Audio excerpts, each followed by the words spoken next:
حاملہ ہوں مگر میں جسمانی طور پر صحت مند نہیں ہوں، جلد بیمار ہو جاتی ہوں، میرے شوہر حمل ضائع کروانے کا کہہ رہے ہیں، انہیں لگتا ہے کہ میں ابھی بچہ پیدا کرنے کے قابل نہیں ہوں، بتائیے مجھے کیا کرنا چاہیے۔ بچہ ضائع کرنے کے جو سائیڈ ایفیکٹ ہیں وہ زیادہ آپ کی صحت کو نقصان پہنچائیں گے۔ یہ عجیب سی ایک فضول سی بات لوگوں میں مشہور ہو گئی ہے کہ پریگننسی میں عورت جو ہے نا وہ کمزور ہے تو حمل گرا دے۔ حمل گرانے سے زیادہ اس کے سائیڈ ایفیکٹ ہیں، اور حمل جب 4-5 مہینے کا ہو جاتا ہے تو پھر عورت کی صحت عام معمول سے بھی ہٹ کے زیادہ بہتر ہونا شروع ہو جاتی ہے۔ تو پریگننٹ ہونا عورت کے لیے ایسے ہی ضروری ہے جیسے مرد کے لیے ایکسرسائز ضروری ہے، بھاگنا دوڑنا۔ اگر مرد آرام سے گھر میں ہاتھ پہ ہاتھ رکھ کے بیٹھ جائے تو کمزور ہو جائے گا۔ تو یہ سب چیزیں نیچرل ہیں، کیونکہ مرد کو اللہ نے جسمانی محنت کے لیے پیدا کیا، وہ نہیں کرے گا تو مرے گا وہ۔ اسی طرح عورت کا ولادت کے عمل سے گزرنا یہ اس کی نیچر کا حصہ ہے، تو اس سے آپ کی صحت خراب ہونے کے بجائے بہتر ہونا شروع ہو جائے گی۔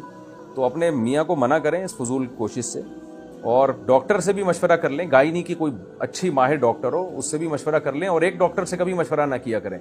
یہ لوگوں کو میرا ویسے ہی مشورہ ہے کہ کسی بھی فیلڈ میں نا جب آپ نے ڈاکٹر سے علاج کرانا ہے کسی بھی مرض کا، تو اس مرض کے 2-3 اسپیشلسٹ سے مشورہ کیا کریں، ایک پر اکتفا نہ کیا کریں، پھر صحیح رائے انسان کے سامنے آتی ہے۔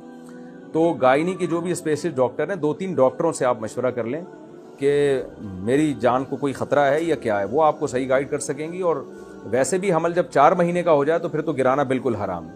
4 مہینے سے پہلے اگر خدا نہ خواستہ آپ کو مرنے کا خطرہ ہے تو پھر تو گرا سکتی ہیں۔ نارملی 4 مہینے سے پہلے بھی جب حمل ٹھہر گیا تو پھر گرانا جائز نہیں، کیونکہ انسانی زندگی اب اس سے متعلق ہو چکی ہے، اب ہارٹ بیٹ پیدا ہو جاتی ہے بچے میں، تو اس کو بھی گرانا جائز نہیں ہے۔ وہ بھی ایک انسان ہے جس کی یعنی ایک ایسا جرثومہ ہے جس کو انسان بننے کے لیے اللہ نے سلیکٹ کر لیا، اب زندگی کا حق اس سے متعلق ہو گیا ہے، تو اس کو بھی اب گرا نہیں سکتے۔ تو مذہبی لحاظ سے یہ پابندی ہے، اور صحت کے لحاظ سے بھی آپ کو نقصان ہوگا اس میں۔ اور اگر یہ شروع کے میں ہر عورت کو تکلیف ہوتی ہے، بہت سارے مسائل سے گزرتی ہے جب پریگننسی ہوتی ہے، اس کے بعد 6-7 مہینے میں جو ہے وہ نارمل حالت ہو جاتی ہے، بلکہ پریگننسی میں عورت کی صحت عام حالت سے زیادہ اچھی ہوتی ہے۔ عام طور پر یہ مشہور کر دیا میڈیا نے کہ عورت کمزور ہو جاتی ہے، یہ ہو جاتا ہے وہ ہو جاتا ہے۔ جب عورت کو پریگننسی نہیں ہوتی نا تو وہی خون جو بچہ بننے میں استعمال ہوتا ہے وہ حیض کے ذریعے ضائع ہوتا ہے، اور میں نے ڈاکٹروں سے خود سنا ہے کہ وہ زیادہ اس میں عورت کی انرجی زیادہ یوٹیلائز ہوتی ہے۔ جو حیض کا خون ہر مہینے آ رہا ہے نا، تو جب پریگننسی ہوتی ہے تو وہ خون آنا بند ہو جاتا ہے، ورنہ وہ اس طرح سے ضائع ہوتا ہے خون۔ تو یہ پروپیگنڈا بہت ہے پریگننسی کے بارے میں اور حمل کے بارے میں نا سوسائٹی میں، اور خواتین ہماری اس پروپیگنڈے کا شکار ہے۔ تو صحت مند زندگی عورت چاہتی ہے تو اس کو یہ ولادت کے عمل سے اور بچہ پیدا کرنا، بچے کو فیڈ کرانا، یہ اسی طرح ضروری ہے جیسے مرد کے لیے بھاگ دوڑ کرنا۔